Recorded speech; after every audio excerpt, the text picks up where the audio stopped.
Welcome back. Now, Transnet has recorded a 7.3 billion rand loss for the current financial year, an increase from the 5 billion loss in 2023.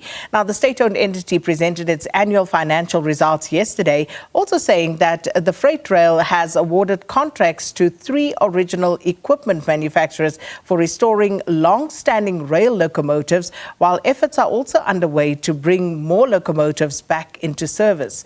Now, for years, the entity has been facing many challenges, including leadership instability as well as aging infrastructure.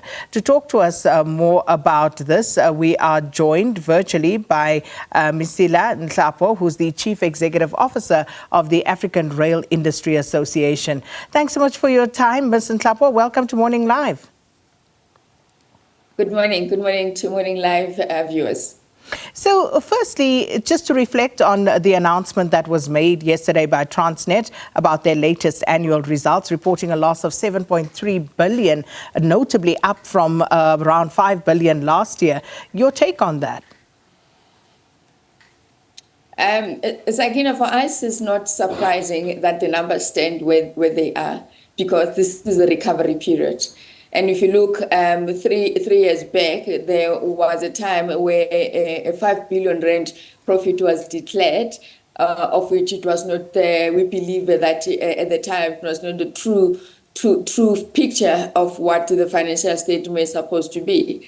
And then subsequently, then you have the revenue decreasing last year, 2023, and but the expenses were going up. But in this year, we see that there is an increase in revenue and also an increase in net operating expenses.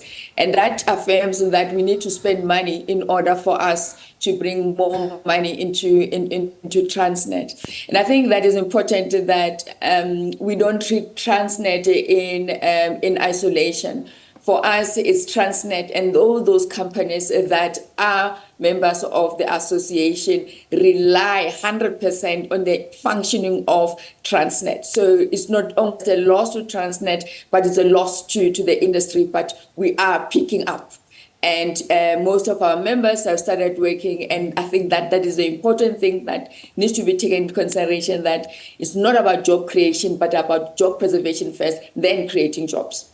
So to that point, for years, Transnet has been faced with numerous challenges, including unstable leadership, and the results are there for all to see. But what has changed now? What are they doing, or are they going to do differently that would turn this ship around? Well, firstly, you have a well-experienced leadership, people that have gone through the ranks within Transnet. That is an important factor. And two, those people have got the buy-in of the labor, meaning those are represented by the unions. And further to that, you have a board that is supporting the executive. And at times when the internal leadership at Transnet looks like there's an instability within Transnet, in most instances not within, but is around other political factors that affect the functioning of Transnet. And we are happy that we've moved away from that. We finally have a Transnet that is trying to rise above the waters, and we are there here to support, and all those that support a progressive logistics future of South Africa. And I guess that's where the difficulty lies when one looks at not just Transnet, but many of the state-owned entities that have been going through these financial difficulties. The mind boggles as to how these entities would have gone from well-functioning, world-class even, to suddenly being incapable of doing basics. You look at the New Development Bank signing a 5 billion rand loan agreement with Transnet, and this is for the improvement and modernization of the freight rail sector program overall. And that, of course, will include your rail network infrastructure, infrastructure renewal overall, the locomotive overhauls, wagon fleet renewal, and all of that. And yes, I think we all agree that the capital is needed for this turnaround strategy to succeed. But in the first instance, what it does is it increases Transnet's debt. And we've just spoken about a more than 7 billion rand loss. And then you look at something like the fact that Transnet spends 4.2 billion rand on things like theft and vandalism. How do we get all of these things to make sense? It all says to us that who wants to be the CEO of Group CEO of Transnet, and I think few of us will raise their hands. And I think that is the challenging and the understanding that we need to be acutely aware of, that working for an institution, a public institution that is quite critical to the economy, one has to be fully committed. And with regards to also leadership, leadership is something that is quite sensitive to the state-owned entities, that one day they're performing, the next day they're not performing. And we normally tend to go for the executives and forgetting that there are boards that are also responsible. And if we were to look at PRASA and Transnet, there was a time where the board, where the trouble started with the two organizations, that there were boards there, and no one is asking the question that where was the board and what were their roles, and are those people have been taken accountability of what had transpired within Transnet, PRASA, or any other SOE. I think that is crucial, instead of just looking at the executives. When we also mention loans, we need to understand that what's at stake. If we take the loan and increase the loan, or if we don't take the loan and let everything collapse, we need to choose which better option will be for the South African economy and not for Transnet. This thing is much bigger than Transnet. It's about us as South Africans, about the economy, the logistics of this country, that we have to recover, and our future in South Africa depends on it. So the support that we need to provide to all these SOEs is of crucial importance. We cannot fail.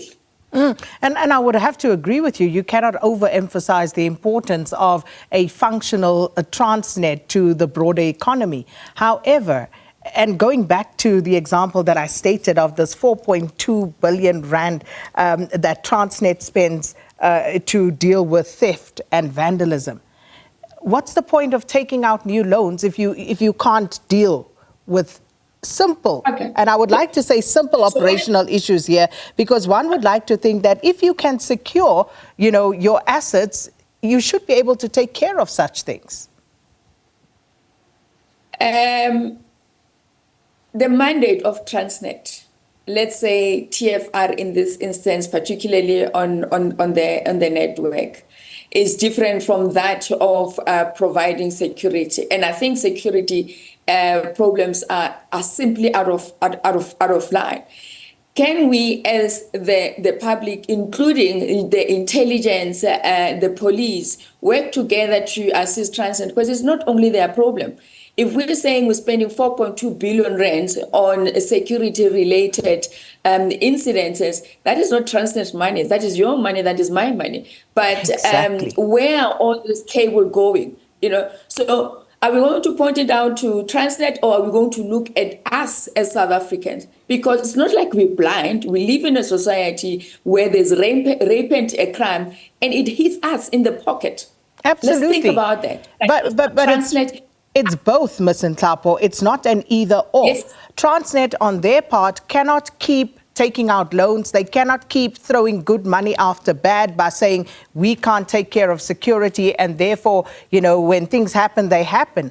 They also need to come up with some sort of, a security measure to ensure the safety and the integrity of their infrastructure, of their assets. Because back in the day, we used to have railway police. It worked perfectly.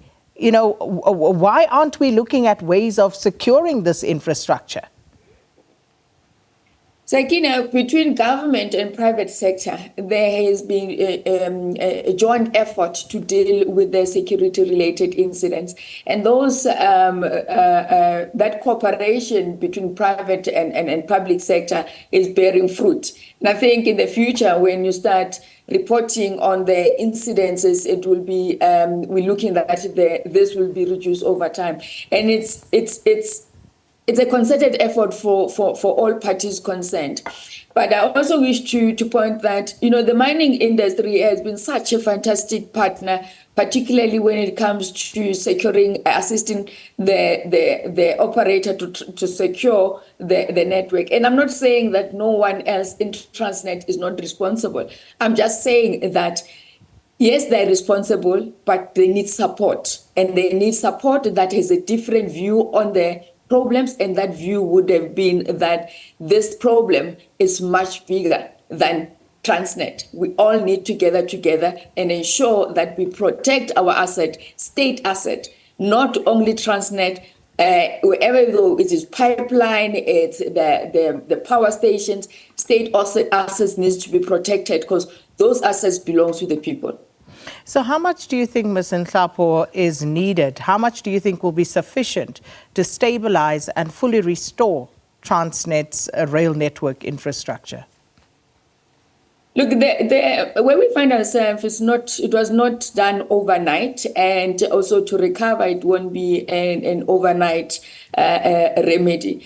But in all, as an association, we estimated that to fix the entire infrastructure, we're looking at about 150 billion rands. But obviously, it's not money that needs to be spent at one go, maybe for a period, maybe ranging from maybe 5 years and even longer. And what is important about the loans that AFDB and the BRICS Bank is that they are patient capital. And what we're looking for is the railway sector is that patient capital. For me, Sakina, I work in the interest of my members. My members want to work. A functioning Transnet is what they want. And without our members being able to operate in the sector, then there's no need for us to exist. So the fight that we're fighting is the fight for our members who for decades, their business model has been based on Transnet and PRASA. So we cannot afford for those two organizations to collapse. So our fight is much more bigger than just the loans and the security. Our fight is the survival of the young men and women that we find in the railway sector today, and those that still need to come into the sector. Our vision of a united Africa stems from what we can do in South Africa going onto the continent. That our vision of taking advantage of the CFTA, it stems from that the infrastructure that crisscrosses the continent, that us as Africans, we are able to trade with each other. So the vision is much more bigger than this, but we have to start here at home to make sure that we are able to lead the continent in this rail reform, rail renaissance. And I'm saying to all Africans out there, particularly African capital, the time is now, Africa. And we'll have to leave it there. Thanks so much, Ms. Mesela Nhlapo, Chief Executive Officer of African Rail Industry Association, talking to us about Transnet's performance after the state-owned entity presented its annual financial results for the current year and also the entity's recovery plan.